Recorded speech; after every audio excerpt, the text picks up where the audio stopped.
Un cœur rempli de la parole d'Allah, un cœur rempli de l'amour d'Allah, un cœur rempli du rappel de l'existence de notre Seigneur est un cœur pur. Et celui ou celle qui se voit être attribué par Allah Azza wa Jal d'un cœur pur, il se doit de le préserver comme étant le plus précieux des trésors. Parce que Wallahi, il n'y a pas de trésor plus grand que celui-ci. Puisque le cœur pur n'est que la conséquence d'une parole qui habite notre être, notre âme, notre nafs, notre ruh, et qui est la ilaha illallah Muhammadur Rasulullah sallallahu alayhi wa sallam. Vous savez, on a une règle dans notre dîn. On ne connaît pas ce qu'il y a dans les cœurs.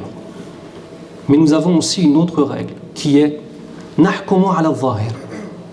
On juge sur l'apparence des choses. La règle dont je vous parle, nahkumu ala al-zahir, est une règle qui a été appliquée dans le Coran, qui a été appliquée par tous les prophètes, y compris notre prophète Mohammed sallallahu alayhi wa sallam. Donc les actions bonnes, belles, les belles paroles et les belles actions sont censées être le reflet du cœur. Et l'inverse aussi. Les actions mauvaises, les paroles mauvaises, ceux et celles qui n'ont que du sem sur la langue, ceux et celles qui n'ont que le mensonge, la critique, la volonté de détruire son prochain, à la fois par ses actes et par ses paroles, eh bien ceci, mes frères, est un signe alarmant d'une maladie des cœurs. Un cœur pur donne des paroles pures et donne des actes purs à travers la sunna du prophète sallallahu alayhi wa sallam. Et cela, incha'Allah, nous donnera au final un musulman pur. Avec cette langue, on peut rentrer au paradis. Wallahi, al-amru ajib. On peut rentrer au paradis par nos langues, à condition que de cette langue suivent les actions qui vont concrétiser ce qu'on a dit.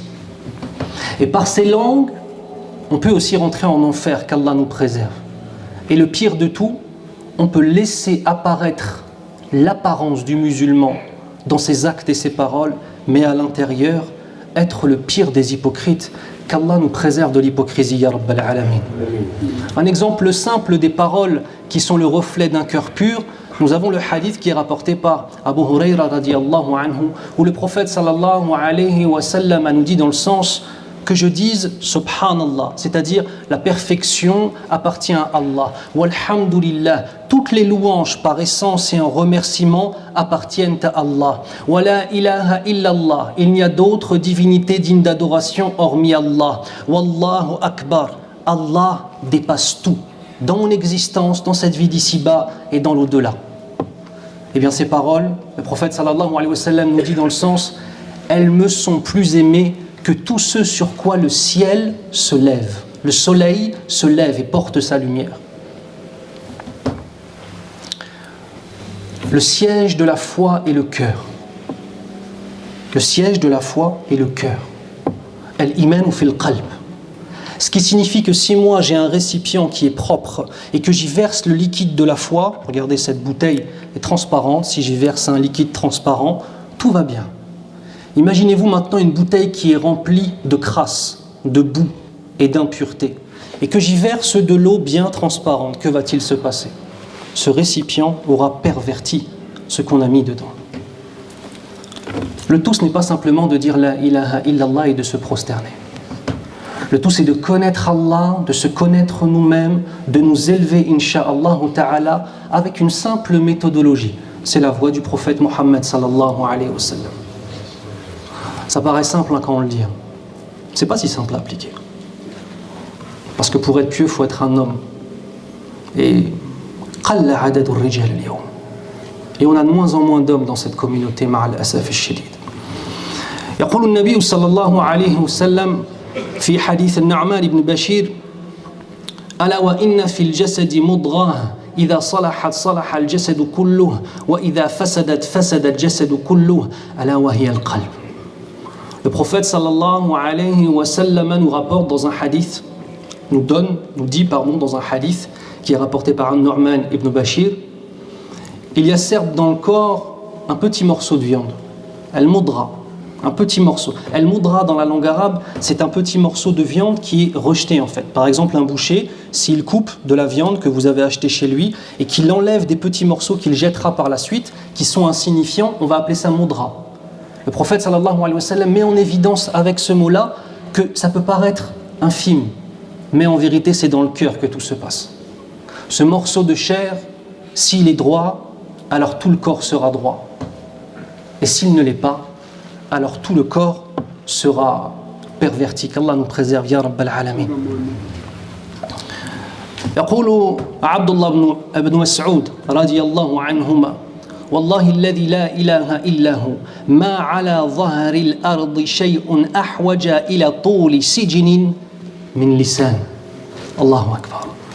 Une parole du sahabi Abdullah ibn Mas'ud radiyallahu anhuma qui nous dit: je jure par Allah, celui qui est la divinité unique, il n'y a pas sur cette terre une chose qui a plus besoin d'être emprisonnée que la langue.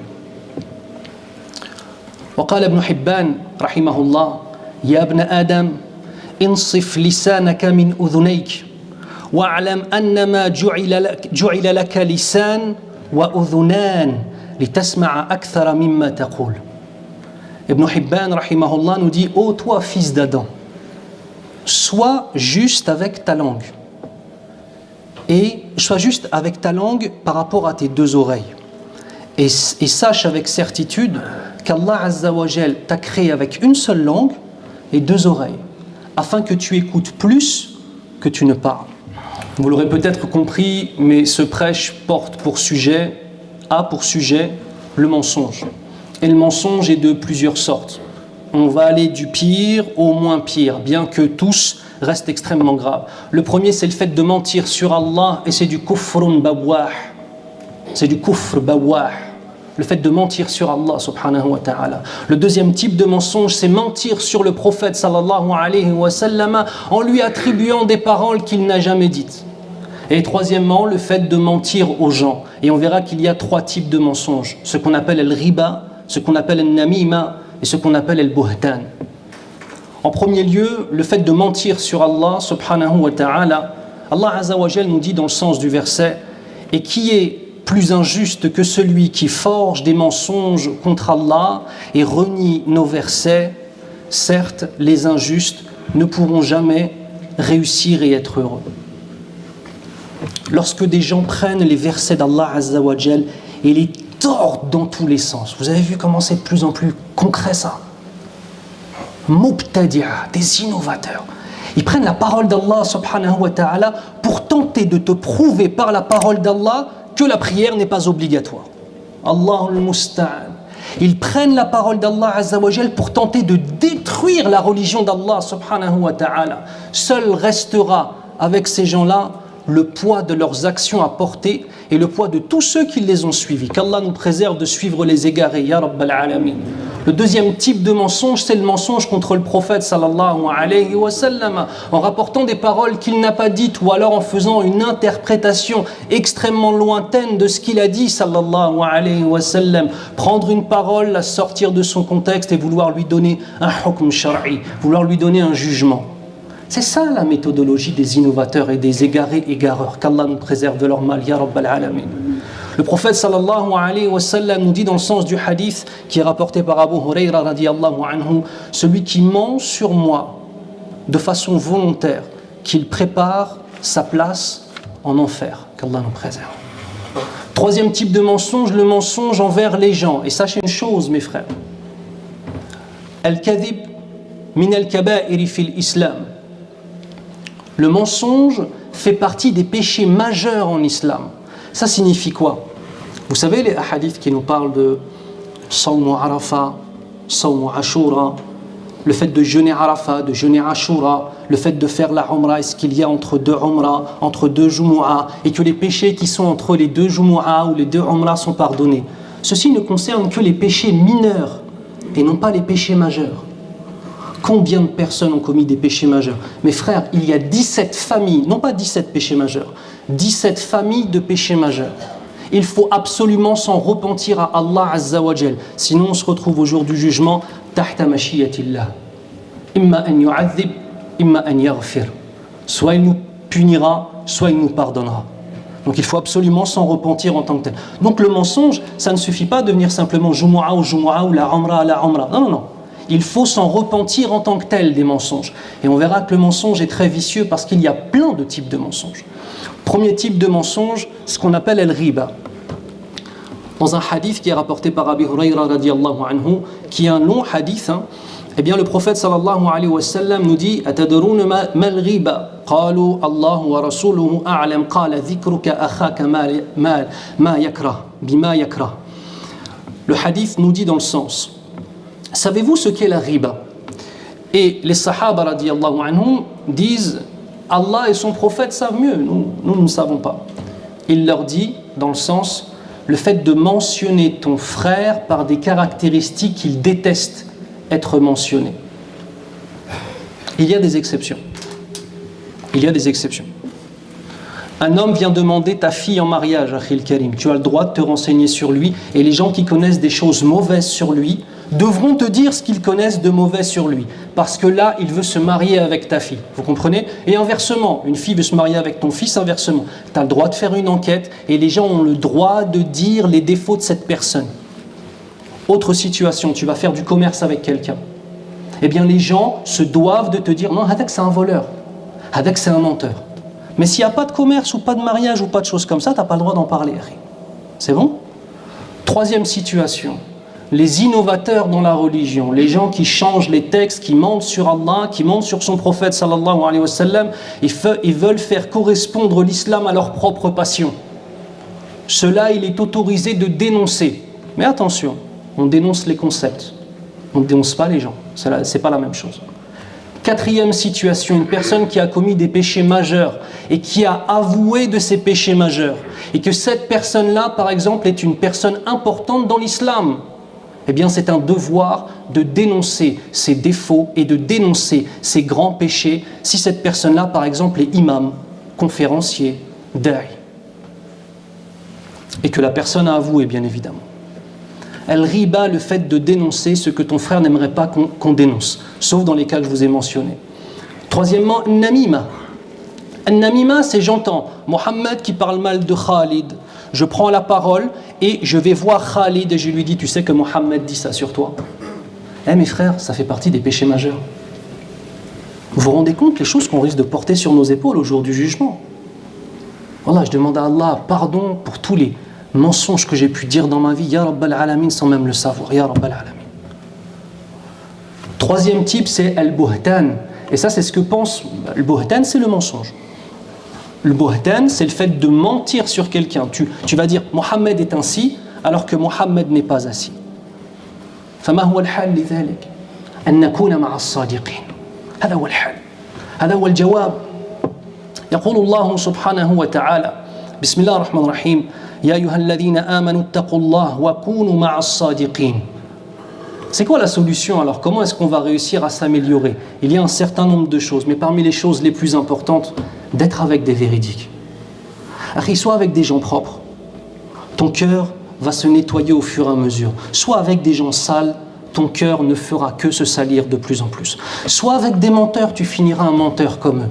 Soit avec des gens qui sont dans la véracité, dans le fait d'être véridique, tu resteras avec eux. Soit avec des gens qui fument le bédo, tu vas fumer le bédo comme eux. Soit avec des gens qui vendent de la cocaïne, tu vas finir soit par égoutter, soit par vendre de la cocaïne. Soit avec des gens qui font des go-fast, tu vas voir tout l'argent qu'ils ramènent et tu vas être tenté de faire comme eux. C'est aussi simple que ça. Soit avec des gens qui se prosternent soir et matin, mentionnent leur Seigneur, tu vas te prosterner soir et matin et tu vas mentionner ton Seigneur. Mais vous savez, ensuite on arrive au jour du jugement, on dit « Ah, alors pourquoi ?» T'as choisi. T'as choisi. C'est pour ça que je vous dis, le nombre d'hommes, il est de moins en moins présent dans la communauté. On a de plus en plus de jeunes qui font un peu de muscu, un peu de sport de combat, et qui pensent que la violence physique, c'est ça la force. Wallah, mais t'es tellement faible. T'es tellement faible. Tu sais tellement pas ce qu'est la force. La force, c'est de se lever pour salat al-subh. La force, c'est de faire de l'argent dans le halal quand le haram t'appelle. La force, c'est de respecter ton père, de respecter ta mère et d'être un bonhomme, ya akhi.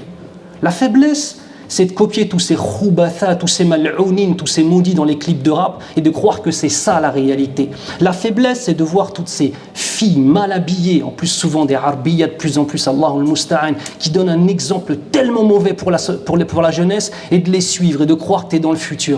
Wallah, tu n'es pas dans le turfu, tu es juste en train de te préparer à un endroit en enfer qu'Allah nous préserve. Mais c'est un choix. Mais c'est un choix, c'est ça la fin. Vous savez, on a tendance, mes frères, voilà un conseil. Arrêtons de traiter les jeunes comme si c'était des bébés. Amsakin, ils savent pas. Bien sûr, ils savent, Akhil Karim. Ils choisissent, akramakumullah, d'aller faire zina. Ils choisissent de consommer de l'alcool. Ils choisissent d'être soir et matin avec des gens mauvais. C'est leur choix. Et ce choix, ils vont devoir l'assumer. Fi dunya wal akhirah, ici-bas et dans l'au-delà. Et tu veux savoir c'est quoi être un bonhomme? Être utile pour tes parents. Et tu seras utile pour tes parents si tu es quelqu'un de pieux. Parce que tous les gens qui ont des membres de leur famille qui sont morts du Covid, Wallah ya akhi, si ton argent il est haram, tu peux même pas faire une sadaqa pour eux. C'est pas une honte ça. Tu peux même pas faire ton hajj avec ton argent haram. C'est pas une honte ça. Tu peux même pas faire de sadaqa pour eux. Tu peux même pas faire de dua. Tu pries pas, tes doigts sont pas acceptés, arrête de rêver. Mais les gens vivent dans, vous savez, de plus en plus cette parole de tout va bien aller. Allah Ghafour Rahim, Allah Rahmanur Rahim, Wallahu Shadidul Iqab.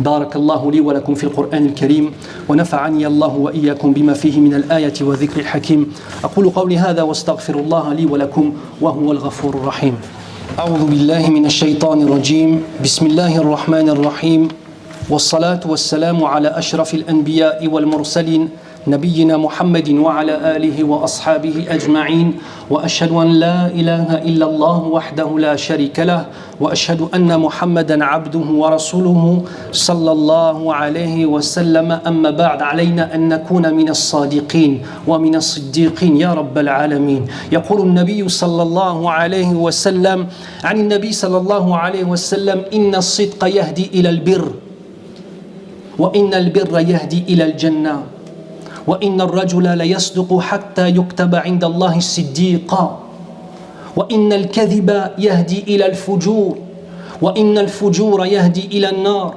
وإن الرجل ليكذب حتى يكتب عند الله كذابا اللهم احفظنا من ذلك يا رب العالمين. Le prophète sallallahu alayhi wa sallam nous donne un hadith. Écoutez, ceux qui ont un poids d'atomes de foi dans leur cœur, ce hadith il fait frémir. Et si quand je te dis ce hadith, ton cœur ne frémit pas, Akhi, appelle les urgences de la foi parce que là, franchement, tu as peut-être un cancer de la foi en phase terminale, qu'Allah nous préserve. Le prophète sallallahu alayhi wa sallam nous dit dans le sens, certes, la véracité amène à la pureté, à la piété. Très important. Ici, le sidq, c'est être véridique avec Allah. Arrêter de jouer un rôle. Le fait d'arrêter de jouer un rôle avec soi-même. Le fait de devant son père faire un petit sourire et faire 2 soujouds et croire que ça suffit auprès d'Allah Azza wa Jal. Arrêtons d'insulter Allah Azza wa Jal par l'hypocrisie qu'il y a dans le cœur de certaines personnes dans cette communauté, qu'Allah nous préserve. Certes, la véracité amène la piété. La véracité, c'est la véracité avec Allah dans le fait d'être sincère avec lui dans son tawhid. Deuxièmement, le fait de dire toujours la vérité. L'imam Abu Hamid al-Ghazali, rahimahullah, rapporte ces 2 dimensions. Donc la véracité avec Allah et la véracité dans la parole amènent à la piété. Regardez comment c'est simple. Et la piété amène au paradis. Et l'homme ne cesse d'être un véridique avec Allah, puis avec les gens, jusqu'à temps, écoutez bien, qu'il soit écrit auprès d'Allah comme étant un véridique. Allahumma rzuqna dhalika ya rabbal alamin. Vous vous rendez compte l'honneur? Allah subhanahu wa ta'ala, khaliqu kulli shay, le créateur de toutes choses, celui qui a créé l'univers, le paradis, l'enfer, celui qui connaît tout, dont la puissance est inimaginable, qui n'a aucune limite, il mentionne ton nom. Et ton nom est inscrit dans le registre des véridiques. Mais quel honneur!